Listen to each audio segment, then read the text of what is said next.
देखिए स्टार्ट है। देखिए हम लोग को पढ़ना है फिजिक्स। क्या स्टार्ट कर रहे हैं लोग? फिजिक्स।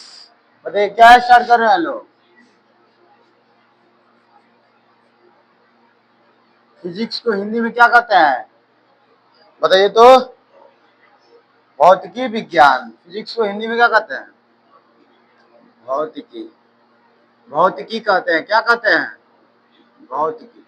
तो सुनिए, तो हम लोग फिजिक्स में पहला यूनिट पढ़ने जा रहे हैं, यानी इकाई नंबर कौन सा? फर्स्ट, जिसका नाम क्या है? स्थिर वैद्युतिकी। क्या चीज? स्थिर वैद्युतिकी, जिसमें से चैप्टर नंबर 1 आता है और चैप्टर नंबर 2 आता है, यानी दो ही चैप्टर आते हैं। तो कोई पूछेगा इकाई 1 में कितने चैप्टर आते हैं? 2। यानी इकाई 1 का चैप्टर का इकाई का नाम क्या है? पहला इकाई का स्थिर वैद्युतिकी। क्या नाम है? स्थिर वैद्युतिकी। और चैप्टर नंबर 1 का नाम क्या बताइए तो? वैद्युत आवेश तथा क्षेत्र। यानी देखा जाएगा क्या है विद्युत आवेश और क्षेत्र उसका क्या है। ठीक है। और दूसरा चैप्टर का नाम क्या है? स्थिर वैद्युत विभव तथा धारिता। विभव तथा धारिता। स्थिर वैद्युत विभव तथा धारिता। दोनों चैप्टर का समझ में आ गया। यानी इकाई 1 में 2 चैप्टर आता है। यानी इकाई 1 में कितना, यूनिट 1 में कितना चैप्टर? कौन कौन? Chapter number 1, chapter number 2। Chapter number 1 का नाम क्या है? वैद्युत आवेश तथा क्षेत्र। और दूसरा चैप्टर का नाम क्या है? स्थिर वैद्युत विभव तथा धारिता। विभव तथा धारिता। अब पहला चैप्टर से हम लोग पढ़ना स्टार्ट किया जाए फिजिक्स का। बोलिए फिजिक्स का पढ़ना स्टार्ट किया जाए। फिजिक्स बोलिए। तो पहला चैप्टर स्टार्ट हम लोग करते हैं। सुनिए, पहला चैप्टर का नाम क्या हमारा बताइए तो? वैद्युत आवेश तथा क्षेत्र। यहां लिख दे विद्युत आवेश तथा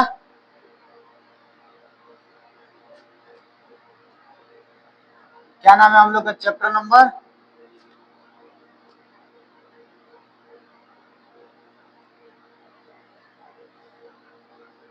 बोलिए वैद्युत। नहीं लिखा रहा है जी, क्या हो गया इसको? बोलिए बोलिए क्या नाम है? वैद्युत आवेश तथा, इधर नहीं लिखा रहा है, छोड़ दीजिए। बस इतने याद रखिए। पहले चैप्टर का नाम क्या है? वैद्युत आवेश तथा। तो उसमें से सबसे पहले देखने जा रहे हैं कि आवेश है क्या, वैद्युत आवेश है क्या। यानी वैद्युत आवेश को इंग्लिश में क्या कहते हैं? चार्ज। क्या कहते हैं? चार्ज। आवेश को इंग्लिश में क्या कहते हैं? चार्ज। यानी वैद्युत आवेश है क्या, इसके बारे में हम लोग जानने जा रहे हैं। ठीक है। तो सुनिए, वैद्युत आवेश किसे कहते हैं? आवेश किसी वस्तु का, यानी कोई भी वस्तु है, जैसे अब दुनिया में हर एक चीज वस्तु है, तो वही बोल रहा है आवेश किसी वस्तु का वह मूलभूत गुणधर्म है। मूलभूत गुणधर्म है। इसका मतलब क्या? यानी तुम्हारा बॉडी जो है, ऐसा ये बताइए, कभी सुने हो कि कोई पूछा होगा कि तुम क्यों इतना केजी के हो? ये ऐसा क्वेश्चन किसी को मार्क लगाते हुए सुने नहीं होगे ना। जैसे तो मेरा मूलभूत हुआ कि नहीं? वजन मेरा मूलभूत हुआ? बोलिए। तो वैसे ही किसी भी वस्तु का आवेश मूलभूत इकाई है। आप उस पर क्वेश्चन मार्क नहीं लगा सकते हैं कि सर इसका मतलब क्या हुआ। समझ रहे मेरा बात? जैसे हमारा वजन है, तो क्यों वजन है, ये कहां से क्वेश्चन आ गया? बिना वजन के तो हम वस्तु कहलाएंगे नहीं। समझ आ रहा है मेरा बात? तो वैसे ही किसी भी वस्तु पर, किसी भी वस्तु मूलभूत इकाई है कि नहीं, गुणधर्म है कि नहीं? तो कोई भी वस्तु क्या है? देखिए, आवेश किसी भी वस्तु का क्या होता है? मूलभूत गुणधर्म। यानी एकदम उसमें होना ही होना है, बिना आवेश का वस्तु नहीं होगा। समझ में आया? तो मूलभूत गुणधर्म हुआ कि नहीं हुआ? पहला पॉइंट क्लियर हुआ। अब सुनिए, जिसके द्वारा, जिसके कारण या द्वारा वस्तु विद्युत क्षेत्र उत्पन्न और अनुभव कर सकता है। इसका मतलब क्या? सुनिए, जैसे अभी बताया है कि आवेश क्या है? चार्ज है। आवेश चार्ज है जो मूलभूत इकाई है। यानी किसी भी वस्तु का मूलभूत इकाई कौन है? आवेश। और क्या लिखा है? तो जिसके कारण वस्तु, जिसके कारण उस वस्तु में विद्युत क्षेत्र देखा जाएगा, वो एरिया क्या लिया है, और अनुभव कर किया जा सकता है। किसके द्वारा? आवेश के द्वारा। आवेश नहीं होगा तो तुम उत्पन्न कर पाओगे और अनुभव कर पाओगे? नहीं कर पाओगे। तो अब याद हो जाएगा कि आवेश किसे कहते हैं। बोलिए तो आवेश किसे कहते हैं? वे किसी, बोलिए आवेश किसी वस्तु के वह मूलभूत इकाई है यानी गुणधर्म है जिसके कारण वस्तु विद्युत क्षेत्र उत्पन्न कर सकता है और अनुभव करा सकता है, तो उसी को क्या कहेंगे? आइए बताइए, आवेश नहीं रहेगा तो किसी वस्तु में हम विद्युत क्षेत्र देख पाएंगे कि एरिया क्या है उसका, और उसमें अनुभव कर पाएंगे कि वो चीज है बिना आवेश का? नहीं। तो ये पॉइंट याद हो गया कि नहीं? बोलिए तो, बोलिए आवेश किसे कहते हैं? आवेश किसी भी वस्तु का, यानी मैं ही हूं, मेरे बॉडी में क्या है? आवेश है। तो सुनिए, आवेश है तो मेरा मूलभूत इकाई है, क्या है? यानी मूलभूत गुणधर्म है कि नहीं है? अब सुनिए, जिसके कारण वस्तु विद्युत क्षेत्र, यानी किसी भी वस्तु का क्या देख सकते हैं कि कितना एरिया में फैला हुआ है ये आदमी। सुनो, कितना एरिया में मैं फैला हुआ हूं, और मेरा अनुभव कर सकते हो कि इसके देह में आवेश है। अनुभव करके ऐसे छू के बता सकते हो आज भाई इसके देह में आवेश है। समझ में ये बात? तो बोलो, आज से कोई पूछेगा आवेश क्या है तो क्या बताइएगा? बोलिए, आवेश किसी वस्तु का वह मूलभूत गुणधर्म है जिसके कारण वस्तु विद्युत क्षेत्र उत्पन्न और अनुभव करा सकती है। समझ में आया? ये याद हो जाएगा। आगे ले चले। तो बोलिए तो, आवेश किसे यानी चार्ज किसे कहते हैं? बोलिए, आवेश किसी भी वस्तु का, किसी भी वस्तु का मूलभूत गुणधर्म है। पहला पॉइंट क्लियर। और उसके द्वारा यानी आवेश के द्वारा किसी भी वस्तु का विद्युत क्षेत्र और अनुभव कर सकते हैं, तो उसी को क्या कहेंगे? आवेश। समझ में आया मेरा बात? अब सुनिए आगे। देखिए, आवेश दो प्रकार के होते हैं। कितने प्रकार? आवेश के कितने प्रकार? एक बोलिए, धनावेश, एक ऋणावेश। धनावेश और धनावेश और धनावेश पे कैसा चार्ज होता है? प्लस यानी पॉजिटिव, और ये निगेटिव यानी माइनस। कहां से कोई भी पूछेगा ये धनावेश को किससे लिखते हैं? प्लस। क्या लिखते हैं? और ऋणावेश को माइनस। समझ में आ गया? तो आवेश कितने प्रकार के? कौन कौन? धनावेश, ऋणावेश। धनावेश और ऋणावेश, यानी धनावेश और ऋणावेश दोनों। समझ में आ गया? कहां से कोई पूछेगा कि आवेश के कितने प्रकार? कौन कौन? धनावेश, ऋणावेश। धनावेश, ऋणावेश। याद हो गया सबको? अब इसके बारे में समझाएंगे कैसे उत्पन्न होता है, क्या कहां से धनावेश आ गया, ऋणावेश आ गया। ठीक है, तो समझिए। तो आज से कोई भी पूछेगा सपनों में कि आवेश के कितने प्रकार? एक, या तो उसके देह पे पॉजिटिव होगा या तो उसके देह पे निगेटिव होगा। समझ में आया ये पॉइंट? तो उसी को क्या कहेंगे? आवेश के प्रकार। क्या कहेंगे?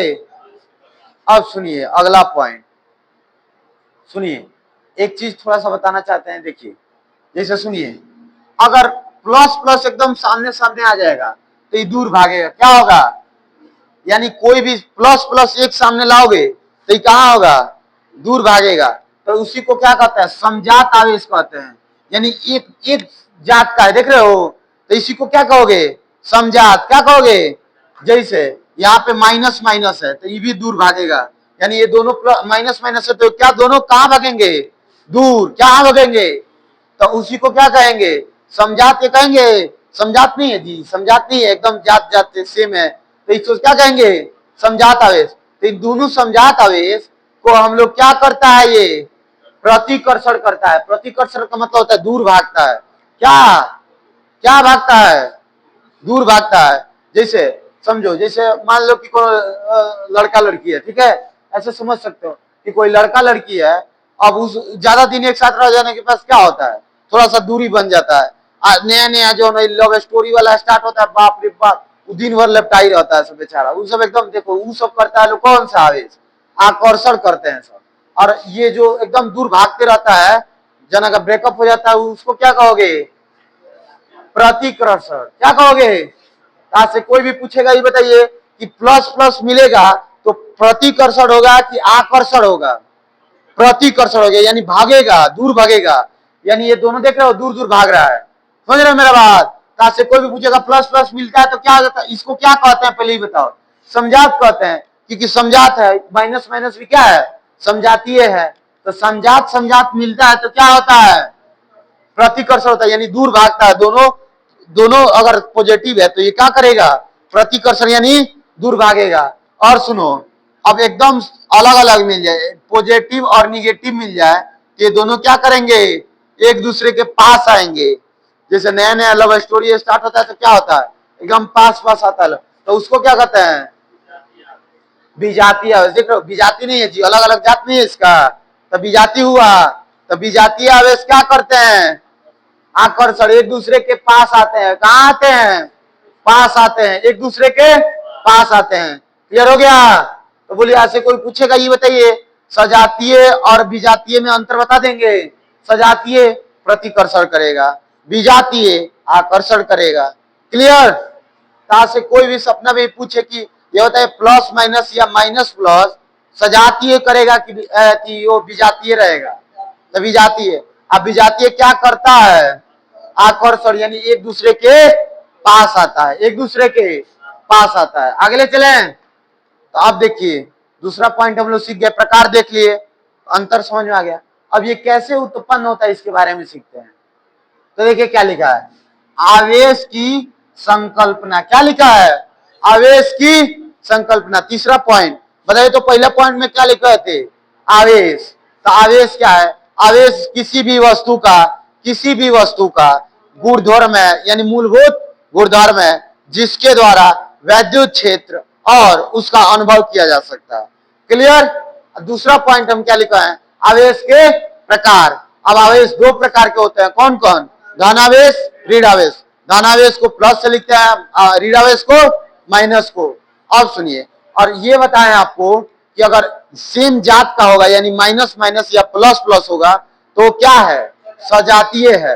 और सजातीय क्या करता है, प्रतिकर्षण करता है, यानी दूर भागता है, एक दूसरे के दूर भागता है। और विजातीय किसे कहते हैं, प्लस माइनस या माइनस प्लस होगा तो उसे क्या कहेंगे, विजातीय। क्या कहेंगे, विजातीय। तो ये क्या करता है लो, आकर्षण, यानी एक दूसरे के पास आता है लो। यहां तक क्लियर हो गया आप लोग को। अब तीसरा पॉइंट हमको क्या बताना है, आवेश के संकल्पना। यानी सर कब आप कहेंगे कि माइनस होगा और कब आप कहेंगे कि प्लस होगा, यानी कब धनावेश होगा और कब ऋणावेश होगा, किस वस्तु पे कब धनावेश होगा और कब ऋणावेश होगा। ठीक है, तो इसके बारे में हम लोग जानते हैं। तो सुनिए पहले समझिए इधर, एक सेकेंड।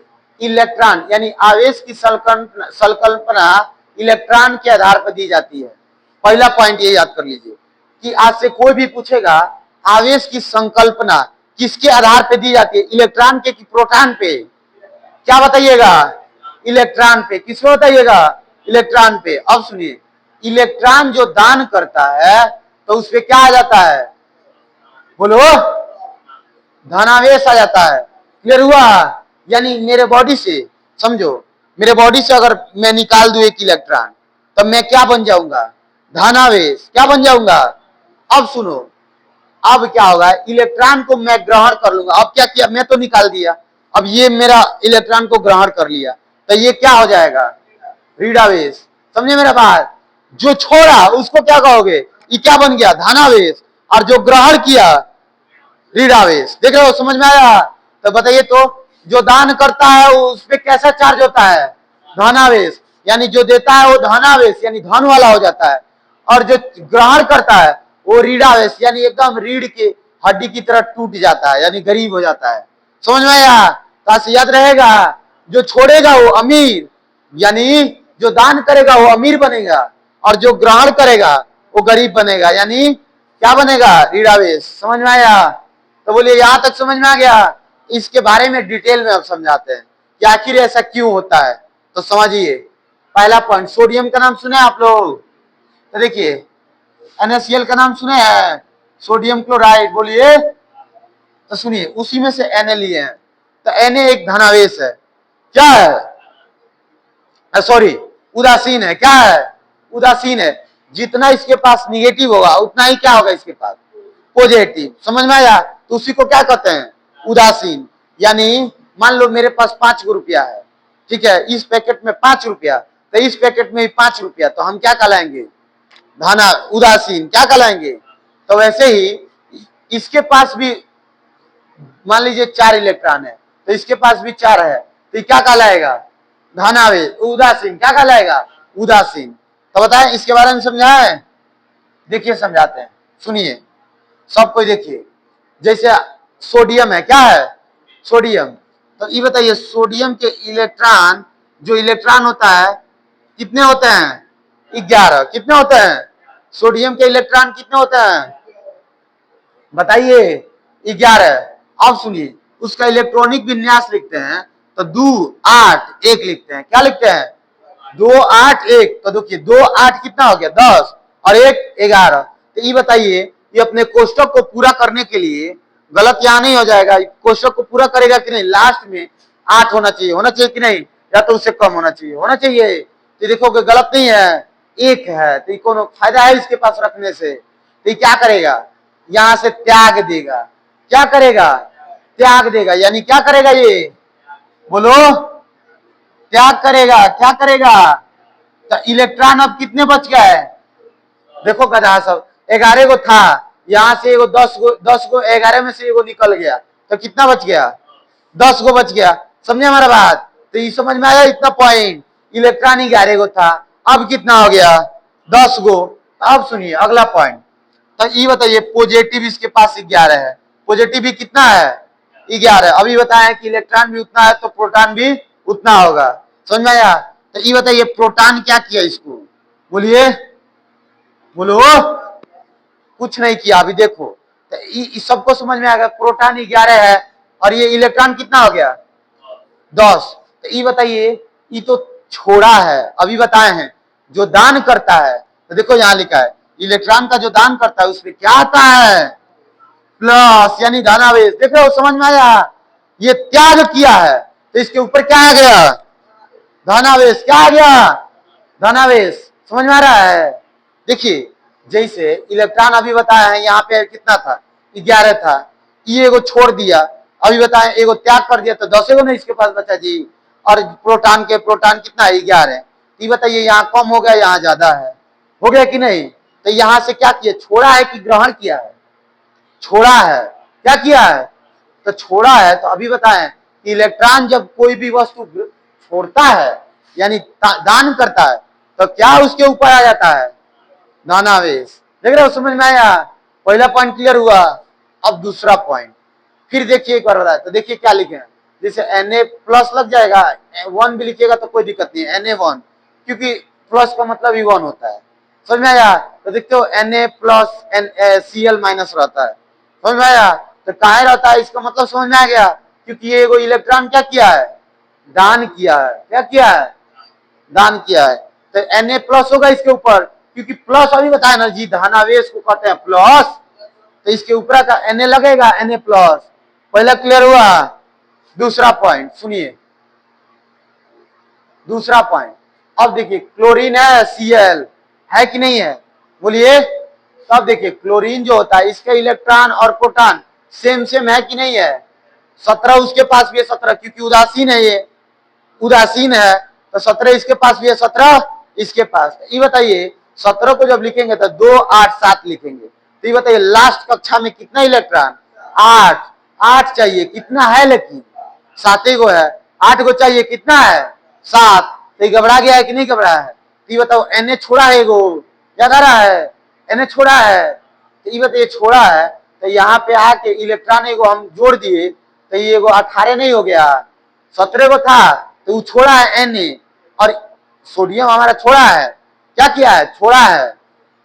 और ये क्या कर लिया? ग्रहण कर लिया, तो 18 गो हो गया, और ये 17 ही गो है। तो अभी तुमको बताए हैं, इलेक्ट्रॉन जो ग्रहण करता है, जो खाता है, उसे क्या कहते हैं? ऋणावेश। क्या कहते हैं? बोलिए, ऋणावेश। अब क्लियर हुआ कैसे कोई छोड़ता है, कैसे कोई ग्रहण करता है? क्लियर हुआ डाटा? तो ये बताइए, क्लोरीन जब यहाँ पे इलेक्ट्रॉन को क्या किया? ग्रहण किया, तो इसके ऊपर माइनस लगेगा कि नहीं लगेगा? क्योंकि ये ग्रहण किया है बाबू, इसके ऊपर चार्ज लगेगा। कौन सा चार्ज? माइनस। और उसके ऊपर Na के पास पॉजिटिव चार्ज लगेगा कि नहीं लगेगा? बोलो, यहां तक क्लियर हुआ कि नहीं? बोलो। कहा से कोई भी पूछेगा धनावेश क्या है, ऋणावेश क्या है, तो एकदम सिंपल समझा सकते हो। जो ग्रहण करता है उसे क्या कहते हैं? ऋणावेश। देखो यहां लिखा है, जो ग्रहण करता है। और जो त्यागता है, जो दान करता है, उसे क्या कहते हैं? धनावेश, यानी प्लस। समझ में आया ये पॉइंट? दोनों दोनों क्लियर हुआ कि नहीं? तो बताइए तो आवेश की संकल्पना फिर समझ में आया कि नहीं? तो आवेश की संकल्पना इलेक्ट्रॉन के आधार पर दिया जा रहा है कि नहीं दिया जा रहा है? ऐसा थोड़ी है कि प्रोटॉन के आधार पर दिया जा रहा है। प्रोटॉन का तो बातें नहीं हुआ ना। तो इलेक्ट्रॉन के आधार पर इलेक्ट्रॉन हट रहा है, तब क्या लग रहा है? धनावेश। और जैसे जहां जा रहा है वहां क्या लग जा रहा है? ऋणावेश। तो इसीलिए लिखा है कि इलेक्ट्रॉन के आधार पर दी जाती है, यानी आवेश का संकल्पना किसके आधार पर दिया जाता है? इलेक्ट्रॉन के कि प्रोटॉन पे? इलेक्ट्रॉन पे। अब सुनिए, इलेक्ट्रॉन जो दान करता है उसे क्या कहते हैं? और इलेक्ट्रॉन जो ग्रहण करता है उसे क्या कहते हैं?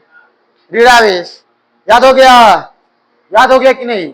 कंसेप्ट समझ में आया सबको? आगे ले चले। तो देखिए आगे अगला पॉइंट सुनिए। क्वेश्चन नंबर मेरा, क्वेश्चन सुनिए। कौन कौन बता सकता है इस क्वेश्चन का जवाब? दो क्वेश्चन। आवेश की संकल्पना प्रोटॉन के आधार पर नहीं दी जाती है, नहीं होती है। अभी बताएं तुमको किसके आधार पर दी जाती है? इलेक्ट्रॉन के। प्रोटॉन के आधार पर क्यों नहीं दी जाती है? इसका मतलब समझिए।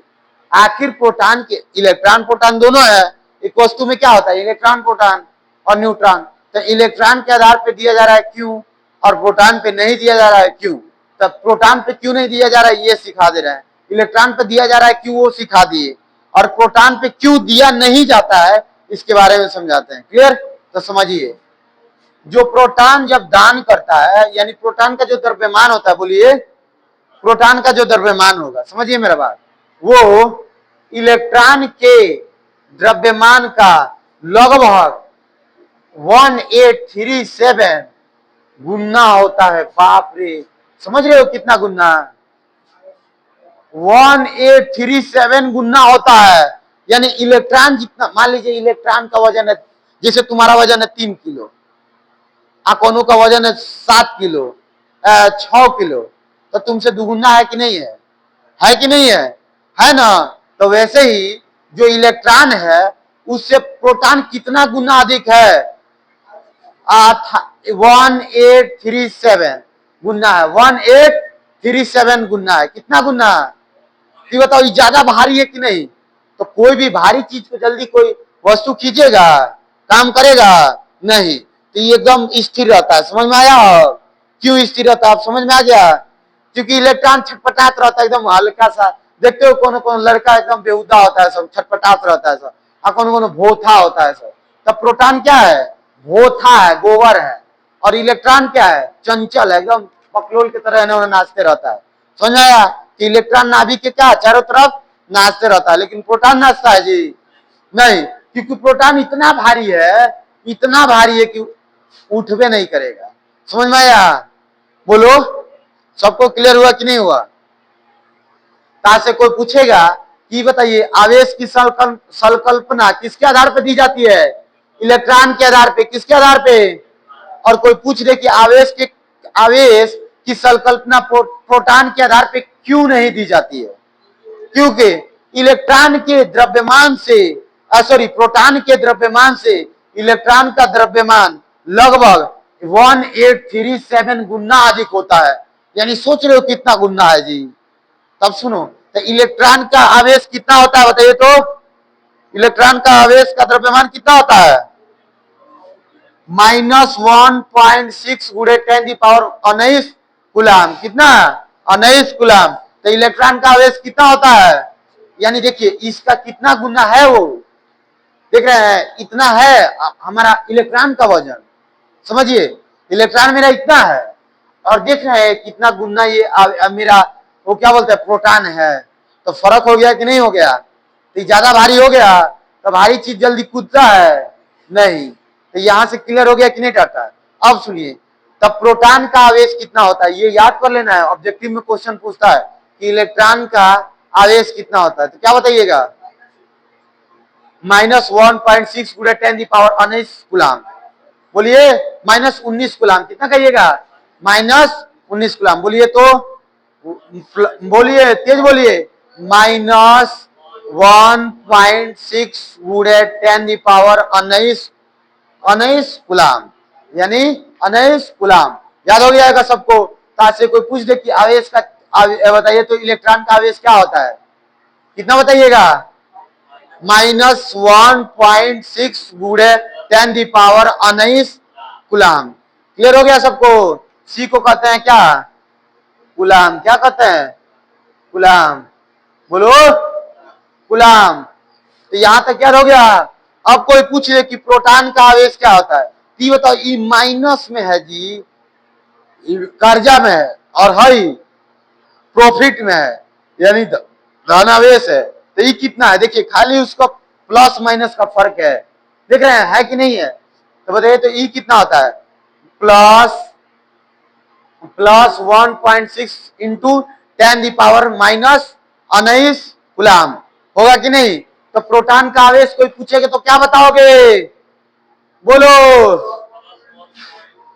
+1.6 इंटू 10⁻19 कूलाम। क्लियर हो गया? अब कोई पूछ दे कि इलेक्ट्रॉन का आवेश क्या होता है, तो माइनस, ये बोलना माइनस प्लस जरूर बोलना है, -1.6 इंटू 10⁻19 कूलाम। और कोई पूछ दे कि प्रोटॉन का आवेश क्या होता है, +1.6, देखिए प्लस का फर्क है बस, उसके बाद कोई फर्क है इसमें नहीं है। लेकिन यही सब महत्वपूर्ण चीज है, यही तो हमको सीखना है ना जी, क्योंकि माइनस वाला जानते हो घाटा में रहता है, अब प्लस वाला फायदा में होता है। इसके में इतना फायदा, उसके में घाटा में चल रहा है। तो ये समझ में आया कि नहीं? यहां तक टोटल समझ में आया कि नहीं? से कोई पूछेगा कि आवेश की संकल्पना किस आधार पर दी जाती है? इलेक्ट्रॉन के आधार पे। प्रोटॉन के आधार पे क्यों नहीं दी जा सकती है? क्योंकि प्रोटॉन इलेक्ट्रॉन के द्रव्यमान से बहुत ज्यादा, प्रोटॉन का वजन ज्यादा होता है, 1837 गुना अधिक होता है कि नहीं? ये प्रोटॉन का वजन, बोलिए।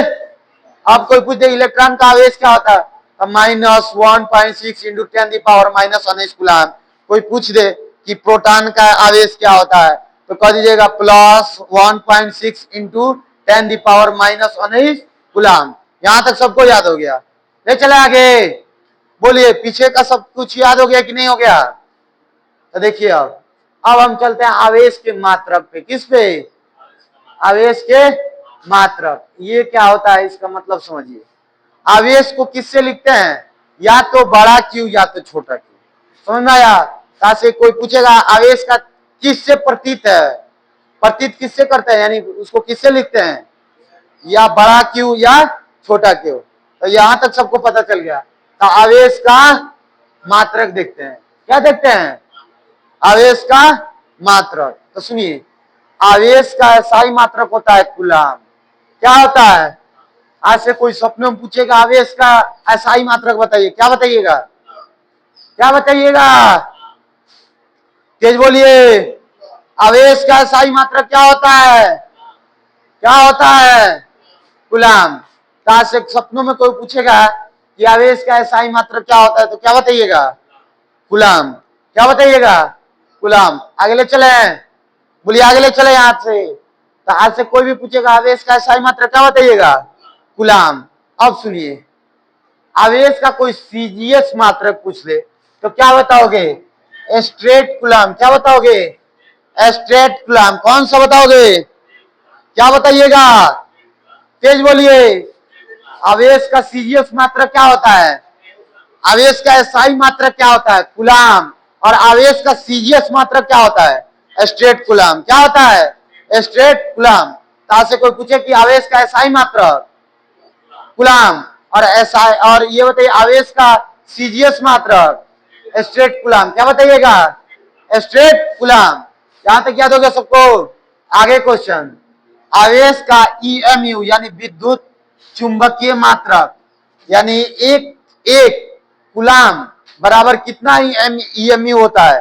तो बताइए 1/10 EMU, यानी विद्युत चुंबकीय मात्रक। समझिए मेरा बात, फिर समझिए, सुनो। कोई पूछे एक आवेश बराबर, यानी एक कूलाम बराबर, क्योंकि SI मात्रक में न बताएंगे जी, आवेश थोड़ी कहेंगे। तो बताइए कोई पूछे एक कूलाम बराबर कितना विद्युत चुंबकीय मात्रक होता है? समझिए मेरा बात, एक आवेश एक कूलाम बराबर कितना विद्युत चुंबकीय मात्रक होता है? तो मात्रक होता है, तो कितना बताइएगा? 1/10 कितना हो जाएगा? तो देखिए क्या लिखा है, एक आवेश का ईएमयू का फुल फॉर्म होता है विद्युत चुंबकीय मात्रक। क्या होता है? तो आई बताइए, आवेश का ईएमयू यानी एक कूलाम का कितना ईएमयू होता है? 1/10। 1/10 विद्युत चुंबकीय आवेश। विद्युत चुंबकीय आवेश। तो कोई पूछेगा एक कूलाम बराबर कितना विद्युतीय चुंबकीय आवेश होता है? 1/10 कितना होता है? कोई ऐसे पूछेगा कि बताइए आवेश का ईएमयू एक कूलाम बराबर कितना होता है? 1/10 कितना बताइएगा? याद हो गया? और आवेश का सीजीएस मात्रा क्या होता है? Straight coulomb. क्या होता है? Straight coulomb. क्या होता है? Straight coulomb. अगले चले। अब सुनिए, कोई पूछे कि आवेश का सबसे बड़ा मात्रक क्या है? तो क्या बताइएगा? फेराडे। क्या है? फेराडे। क्या है? फेराडे है जी। क्या लिखा है? फेराडे। फेराडे होगा। क्या होगा? क्या होगा? फेराडे।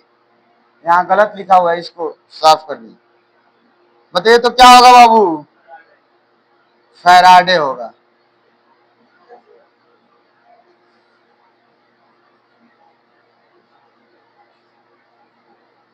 टाइपिंग मिस्टेक हुआ है, देखिए। क्या होगा? फेराडे। क्या होगा? तेज बोलिए।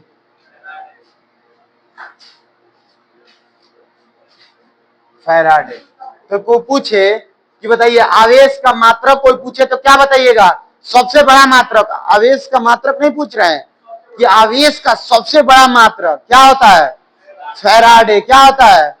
तो ये बताइए, एक फेराडे बराबर, फेराडे को किससे लिखते हैं? एफ से। तो एक फेराडे बराबर कितना होता है? तो 96500 कूलाम। कितना बताइएगा? बताइए। 96500 96500 कूलाम। तो ये बताइए, कोई ऐसे पूछे कि एक फेराडे बराबर कितना होता है? बोलिए। 96500। क्या बताइएगा?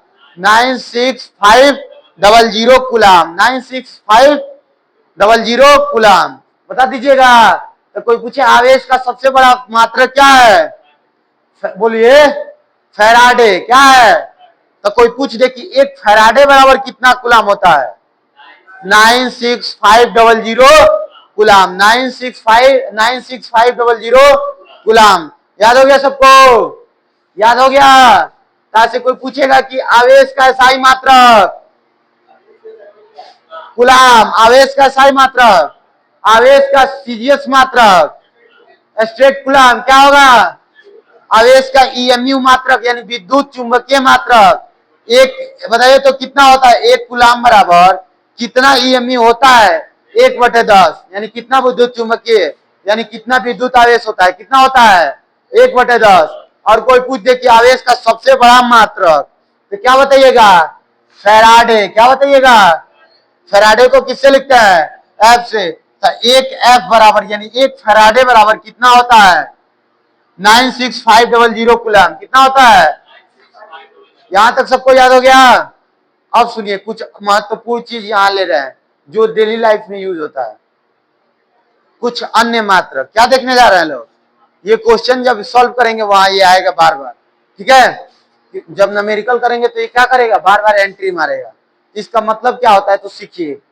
देखिए इधर सब कोई नोट करके लिख लेना है। अन्य मात्रक क्या है? अन्य मात्रक तो सुनिए, माइक्रो कूलाम। क्या लिखा है? Micro coulomb. तो एक माइक्रो कूलाम बराबर कितना होता है बताइए तो? बोलो।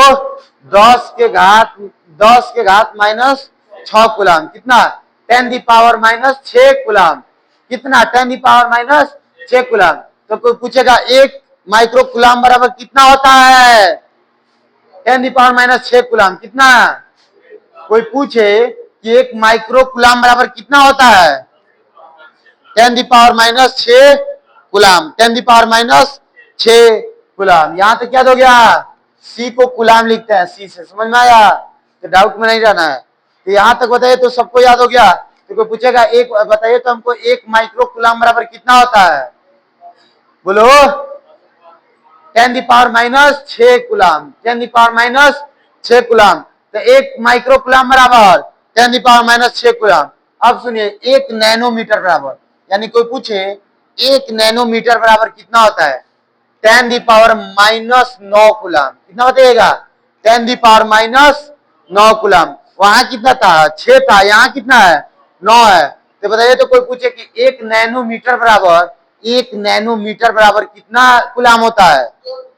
बोलो सब कोई 10⁻⁻9 कूलम। तो कोई सपनों में पूछेगा 1 नैनो कूलम यानी 1 नैनोमीटर बराबर कितना होता है? 10⁻⁻6 कूलम, सॉरी 10⁻⁻9 कूलम। कितना? 1 नैनोमीटर बराबर 10⁻⁻9 और 1 कूलम बराबर, सॉरी 1 हमारा माइक्रोमीटर बराबर, बोलो 1 माइक्रो कूलम मीटर बराबर कितना होता है?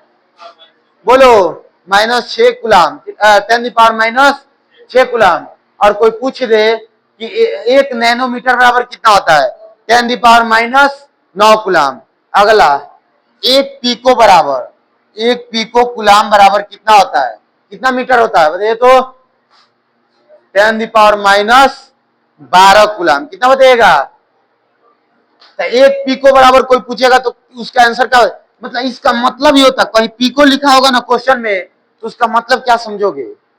इनका 10⁻12 समझोगे, 12 कूलम। समझ में आया? कहीं दिया होगा क्वेश्चन में इतना पीको है तो इसका मतलब क्या समझोगे? बोलो 10⁻12। अभी क्वेश्चन सॉल्व कराएंगे तो आएगा ये। समझ में आया? जैसे कहेगा नैनो कूलम बराबर इतना, तो इसका मतलब क्या समझोगे? 10⁻⁻9 कूलम। तो ये कहना ना पड़ेगा, वहां क्वेश्चन में ही नहीं देगा लिख के, बस वो देगा लिख के। समझ में आया? तो इसको क्या करना है? याद कर लेना है अच्छा से। तो 1 पीको कूलम बराबर कितना होता है? 10⁻12 कूलम। बोलिए 10⁻12 कूलम, 10⁻12 कूलम, 10⁻12 कूलम। यहां तक याद हो गया? अगला मिली कूलम बराबर क्या होता है? मिली कूलम बराबर, तब मिली कूलम बराबर होता है 10⁻³ कूलम। कितना होगा? 10⁻³ कूलम। कितना बताइएगा? तो कोई पूछेगा 1 मिली कूलम बराबर कितना होता है? 10⁻³ 10⁻³ कूलम। कितना होता है? 10⁻³ कूलम। यहां तक क्या हो गया? चारों चिल्ला चिल्ला बोलिए, सब कोई बताइए तो माइक्रो कूलम, 1 माइक्रो कूलम बराबर कितना होता है? 10⁻6 कूलम। कोई पूछ दे कि एक नैनो कूलम बराबर कितना होता है? 10⁻⁻9 कूलम, 10⁻⁻9 कूलम। कोई पूछ दे 1 पीको बराबर कितना होता है? 10⁻12 कूलम, 10⁻12 कूलम। कोई पूछ दे 1 मिली बराबर कितना होता है? 10⁻³ कूलम, 10⁻³ कूलम। मापने को ही मात्रक कहा जाता है, मापने की क्रिया को ही क्या कहा जाता है? मात्रक। क्लियर हुआ? अगले चले, बोलिए यहां तक सबको याद हो गया कि नहीं हो गया? बोलिए याद हो गया? बताइएगा आप क्वेश्चन। आप सुनिए एक और चीज, महत्वपूर्ण चीज सुनिए। लिखा है आवेशों का सदैव बीजगणितीय योग होता है। होता है, क्या होता है? बीजगणितीय योग होता है। क्या होता है? होता है। आवेश सदैव अपने चिन्हों के साथ जुड़ते हैं। इसका मतलब क्या?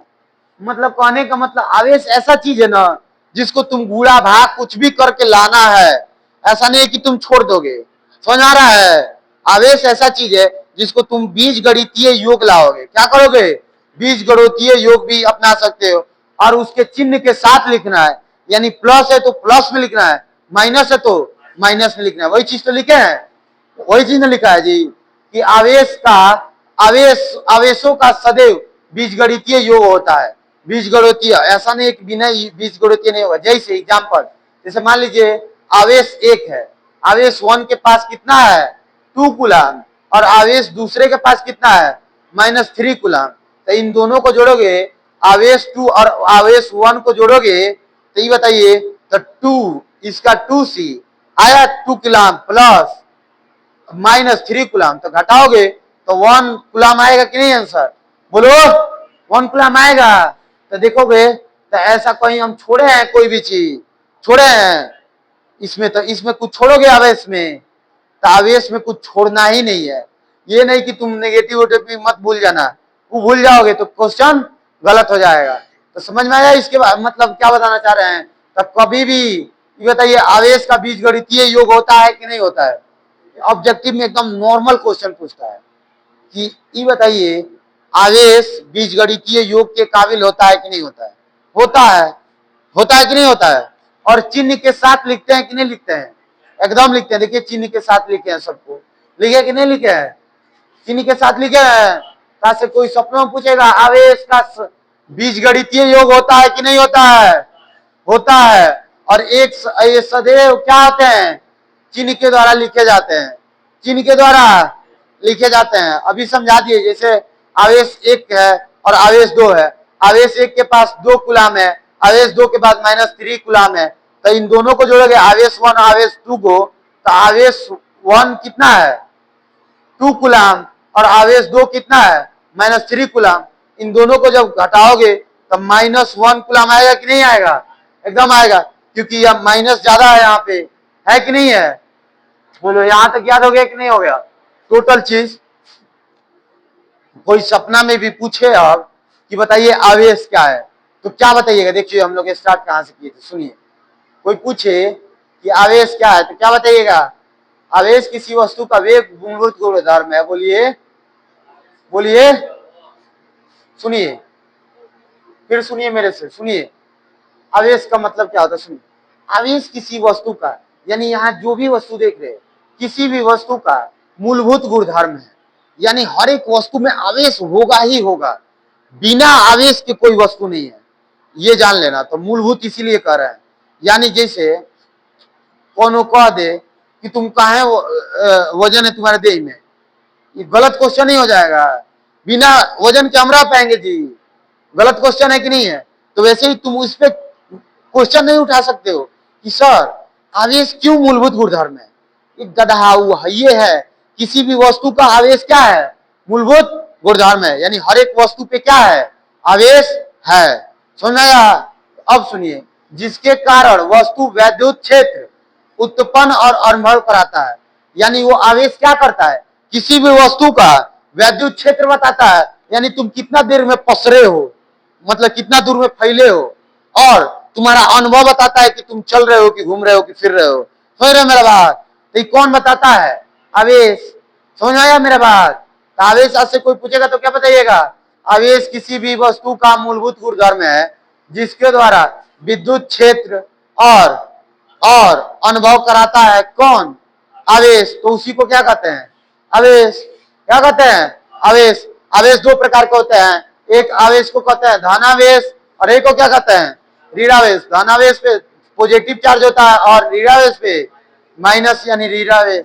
समझ में आया। अब देखिए आवेश जो सेम होता है, जैसे समजात जो होगा, समजातीय जो होगा एकदम सेम जैसे प्लस प्लस या तो माइनस माइनस, जब दोनों एक साथ मिलेंगे ये दोनों एक दूसरे के दूर भागेंगे। कहां जाएंगे, दूर भागेंगे। जैसे शादी नहीं हुआ रहता है तब तक लड़का खूब लड़की को चाहता है, चाहे लड़की लड़का को, और जैसे शादी होता है दोनों क्या करता है सर, दूर दूर होने लगता है सर। वैसे ही क्या होता है, दूर दूर ही रहता है। तो समजात वाले क्या हो जाते हैं, दूर दूर। तो इसको क्या कहते हैं, प्रतिकर्षण, यानी दूर भागते हैं। ये दोनों क्या करते हैं, अब देखिए अलग अलग होगा, यानी चार्ज अलग अलग, इधर धनावेश या ऋणावेश या ऋणावेश या धनावेश। तो ये सब विजातीय हुआ कि नहीं, इसका जात सेम है जी, नहीं है, तो इसको क्या कहेंगे, विजातीय। तब विजातीय आवेश क्या करते हैं, आकर्षण करते हैं, ये एक दूसरे के पास आते हैं, यानी जो प्लस और माइनस में होगा वो क्या करेगा, पास आएगा, और जो दूर दूर जाएगा उसे क्या कहेंगे, प्रतिकर्षण। क्या कहेंगे, और जो पास पास आएगा आकर्षण। क्या कहेंगे, आकर्षण। अब सुनिए, आवेश की संकल्पना समझा दी कि इलेक्ट्रॉन के आधार पे दी जाती है, अभी समझाएं। प्रोटॉन के आधार पे नहीं दी जा सकती है क्योंकि वो बहुत भारी होता है, आवेश के कई गुना बेसी होता है, 1 8 कितना 3 3 7 उतना गुना अधिक होता है इसके मुकाबले में। तो बताओ तो ज्यादा भारी नहीं है तो कभी प्रोटॉन हिलता है अपने जगह पे? नहीं हिलता है। अब सुनिए, इलेक्ट्रॉन जो दान करता है, जैसे हम पैसा दान कर रहे हैं तो हम क्या करेंगे? बोलिए, धनावेश बनेंगे, यानी धन वाला बन जाएंगे।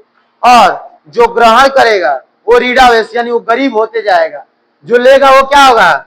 ऋणावेश, यानी ऋणावेश माइनस रहेगा, यानी ग्रहण जो करेगा। समझ में आया? यानी ये कोई दान किया तो क्या बन गया? धनावेश। आज जो ग्रहण किया वो ऋणावेश। समझ में आया? अगला जैसे समझाइए दिए तो जैसे सोडियम है, सोडियम में इलेक्ट्रॉन जितना होता है उतना भी क्या होता है? प्रोटॉन। 11 11 इन दोनों का होता है लो परमाणु संख्या। तो बताइए, तो इनमें बता दिए, इनको इलेक्ट्रॉनिक विन्यास लिखेंगे 2 8 1। तो बताइए, तो 11 को हो गया, 11 है ना जी। ये बताइए, तो लास्ट कोष्टक में हमारा कम से कम 8 होना चाहिए। यहाँ कितना दिया है? 1 दिया। गलत नहीं है ये, इसको हटाना है कि नहीं? यहाँ से इसको हटाएंगे तो इलेक्ट्रॉन जब हट जाएगा एगो, तो यहाँ 10 को बच जाएगा कि नहीं? बताइए, 10 को बचा। तो बताइए 10 को बचा, तो ये बताइए, तो इलेक्ट्रॉन का दान किया कि नहीं? सोडियम क्या किया? इलेक्ट्रॉन का दान किया। तो इसके देहिया पर क्या चढ़ गया? धनावेश। देखिए वही चीज, धनावेश। अभी बताया आवेश के 2 प्रकार। धनावेश जो दान करता है वो धनावेश, यानी वो अमीर। अब सुनिए अगला, और क्लोरीन भी क्या होता है? उदासीन होता है। जितना इसके पास इलेक्ट्रॉन होता है उतना ही क्या होता है? प्रोटॉन होता है। तो देखिए 2 8 7, यानी इस पे कितना चार्ज है? इसका इलेक्ट्रॉनिक विन्यास लिखोगे तो 2 8 7। ये बताइए 7 तो गलत हो जाएगा, 8 चाहिए। तो एगो देखो सोडियम छोड़ा है, सोडियम छोड़ा है ना एगो, ये क्या कर लेगा? एगो देखो एगो आ गया, ये क्या करेगा? ले लेगा, तो 18 हो गया। तो इसका तो सेम टू सेम है, 17 का 17 रहेगा। प्रोटॉन थोड़ी चेंज हुआ, नहीं हुआ। ये बताइए, तो ये ग्रहण किया कि नहीं किया? इलेक्ट्रॉन को ग्रहण किया कौन? बोलो क्लोरीन। तो ग्रहण किया तो इस पे यहाँ पर क्या चढ़ जाएगा? धनावेश। जो ले लिया वो ऋणावेश, और जो दे दिया धनावेश। वही चीज तो समझाए हैं, यहां तक समझा दिए थे। फिर ये भी समझा दिए थे क्यों नहीं देता है आवेश की संकल्पना प्रोटॉन के आधार पे क्यों नहीं दी जा सकती है? क्योंकि प्रोटॉन का द्रव्यमान इलेक्ट्रॉन के द्रव्यमान का लगभग 1837 गुना अधिक होता है। यानी मान लो तुम 20 किलो के है और कोनो 80 किलो का है, तो तुमसे क गुना अधिक है? 4 गुना अधिक है, 4 गुना अधिक है। तो वैसे ही इलेक्ट्रॉन का जो वजन होता है ना, उससे प्रोटॉन जानते हो कितना गुना अधिक है? इतना ज्यादा, 1837। ये बताओ, इतने ज्यादा भारी नहीं है प्रोटॉन जी। इलेक्ट्रॉन छटपटात रहता है, एकदम दिन भर कूदते रहता है, एकदम हल्का होता है। बताए हैं कितना होता है? -1.6 गुणे 10⁻⁻⁰ कूलम बताए हैं। तो बताइए, तो हो गया कि नहीं? समझ में आ गया ये पॉइंट? तो बताइए, तो कोई पूछे कि इलेक्ट्रॉन जो आवेश होता है इसका क्या होता है? इलेक्ट्रॉन का आवेश क्या होता है? -1.6 इंटू 10⁻⁻⁰ कूलम। कोई पूछे प्रोटॉन का आवेश क्या होता है? तो +1.6 इंटू 10⁻⁻⁰ कूलम। बस प्लस माइनस का फर्क है, समझ रहे हो? ये ऑब्जेक्टिव में पूछ लेता है, याद करके रखना है। और आवेश का एसआई मात्रक हम बता दिए। आवेश का मात्रक में एसआई मात्रक क्या होता है? कूलम। क्या होता है? कूलम। आवेश का सीजीएस मात्रक क्या होता है? Straight coulomb. क्या होता है? और आवेश का ईएमयू यानी विद्युत चुंबकीय मात्रक, ईएमयू का फुल होता है विद्युत चुंबकीय मात्रक। तो बताइए 1 कूलम बराबर, कोई पूछ दे कितना ईएमयू होता है, तो 1/10 कितना हो जाएगा? ऐसे क्वेश्चन में भी देगा ईएमयू बराबर इतना, तो आप समझिएगा 1/10 का बात हो रहा है। समझ में आया? अब सुनिए, कोई पूछे आवेश का सबसे बड़ा मात्रक कौन है? आवेश का सबसे बड़ा मात्रक कौन है? तो क्या बताइएगा? फैराडे। तो 1 फैराडे बराबर कितना होता है? 96500 कूलम। 96500 कूलम। तो नोट में कुछ मात्रक अन्य लिखवाए हैं, अन्य मात्रक लिखवाए हैं, ये इंपोर्टेंट है, यहां से क्वेश्चन भी पूछ देता है ऐसे ऑब्जेक्टिव में कि 1 माइक्रो कूलम बराबर कितना होता है? 10⁻⁻6 कूलम। 1 नैनो कूलम बराबर कितना होता है? 10⁻⁻9 कूलम। कोई पूछे एक पिको कूलम बराबर कितना होता है? तो 10⁻⁻12 कूलम। कोई पूछे 1 मिली कूलम बराबर कितना होता है?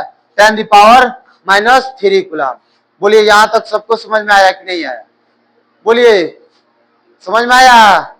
और ये भी समझा दिए कि आवेश सदैव एक बीजगणितीय होता है। क्या होता है? बीज गणितीय होते हैं। क्या होते हैं? बीज गणितीय होता है। यानी इस पे कभी ऐसा होगा कि हम चिन्ह उन छोड़ के लिख लेंगे? नहीं, हमेशा हम लोग बीज गणितीय यानी गुणा भाग जो भी करना होगा करेंगे। करेंगे कि नहीं करेंगे? तो आवेश में कोई पूछे कि बीज गणितीय योग होता है कि नहीं होता है, यानी बीज के द्वारा, यानी जो मतलब इसमें गुणा भाग होता है कि नहीं होता है? एकदम होता है। और चिन्ह के साथ लिखते हैं कि नहीं लिखते हैं? एकदम लिखते हैं, एकदम अनिवार्य है लिखना। समझ रहे हैं मेरा बात? अब आगे देखते हैं लोग, कल देखेंगे लोग, ठीक है? आगे है लेकिन थोड़ा सा, चलिए इतना ही आज के लिए, इसके बाद से कल।